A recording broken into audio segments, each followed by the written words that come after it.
Գյորջյան Կասկադ 60 ամիս փուլային վճարում բազմաթիվ առավելություններ։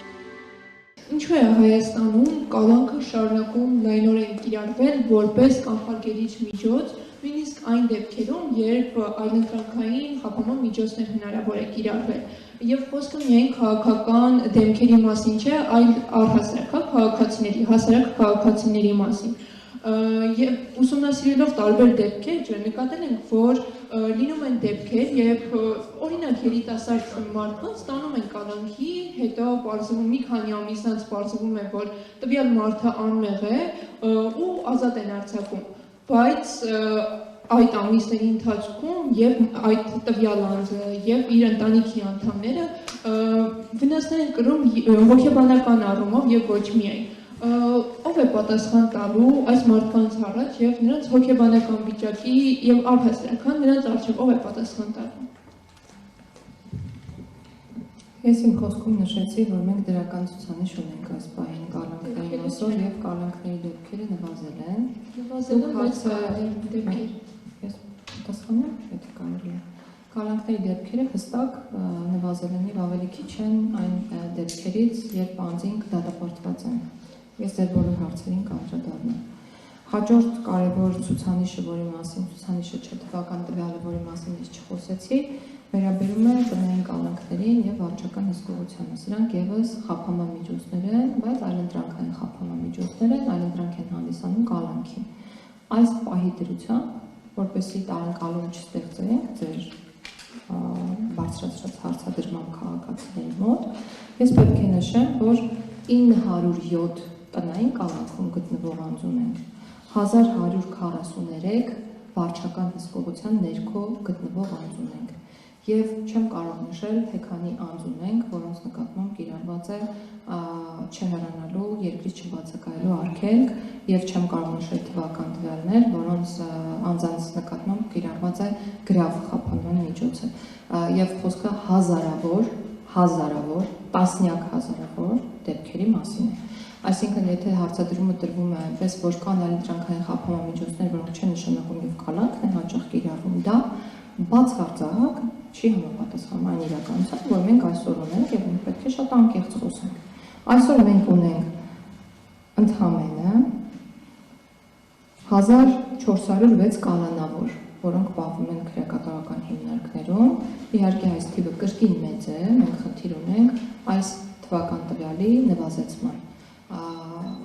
Այսպիսին է պատկերը, այլ խափանման միջոցները տասնյակ հազարներով ավելին են, այդ թվում ավելին է տնային կալանքի եւ վարչական հսկողության հանրագումարը 2000-ից անցնում է։ Սա ձեռնաշղթա ենթադրող խափանման միջոցներ են վարչական հսկողությունը եւ տնային կալանքը, այսինքն կրկին միտված են ազատության սահմանափակմանը եւ պետք է նշեմ, որ վարույթ իրականացնող մարմինները, այդ թվում դատարանը, շատ ավելի հակված է միշտ նշանակել տնային կալանք կամ վարչական հսկողություն խափանման միջոցը, քան կալանք։ Բայց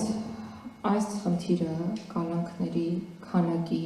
դրանց մեծաքանակության մենք արձանագրել ենք, ու այդ ուղղությամբ աշխատում ենք կրկին չափանիշների մշակման համատեքստում նաև մեր գործընկեր կառույցների հետ։ Վարչապետի հրամանով ստեղծվել է միջգերատեսչական հանձնաժողով, որի անձնանիք նիստը արդեն տեղի է ունեցել։ Այդ միջգերատեսչական հանձնաժողովում ներառված են բոլոր շահագրգիռ մարմինները, իսկ դրա նպատակը ոլորտում խնդիրները վերհանել ու դրանց լուծման ուղղությամբ քայլեր ձեռնարկելն է, եւ այս ֆորմատը շատ կարեւոր է, որովհետեւ միայն քաղաքականություն մշակող անձանցից չի բաղկացած, այլ նաեւ իրավապահ մարմինների ներկայացուցիչներից, դատարանների ներկայացուցիչներից, մարդու իրավունքների պաշտպան գրասենյակից եւ այլն, այսինքն այնպիսի հարթակ է, որտեղ մենք կարող ենք քննարկել մեզ հուզող խնդիրները եւ այս հարցը առաջին հարցերից է, որ քննարկվել է։ Ինչ վերաբերում է ձեր հարցադրման մեջ այն շեշտադրմանը, թե ով է պատասխան տալու, նախ դուք ձեր խոսքում էլի նշեցիք, որ կալանավորվում են, հետո արդարացվում են, ես չեմ բացառում այդպիսի եզակի դեպքերի գոյությունը, բայց դրանք եզակի են։ Մյուս բոլոր դեպքերում կալանավորումները փոխարինվում են խափանման այլ միջոցներով, այսինքն մարդիկ դուրս են գալիս կալանքից, ժողովրդական լեզվով ասած, գնում են տնային կալանք խափանման միջոցը կրելու կամ նրանց նկատմամբ չհեռանալու արգելք խափանման միջոցն է կիրառվում, իսկ ինչ վերաբերում է այն եզակի դեպքերին, երբ անձինք արդարացվում են, ապա նրանց պաշտպանը օրենքն է, Օրենքը բավարար գործիքակազմ եւ հնարավորություն է տալիս տվյալ անձանց պահանջել վնասների հատուցում այն պետական նախ եւ առաջ պետությունից, հետո պետական մարմիններից, որոնց սխալի հետևանքով անարդարացիորեն հայտնվել է անազատության մեջ։ Այսինքն իրավական գործիքակազմ դրա համար հստակ կա, բայց ես կրկնում եմ,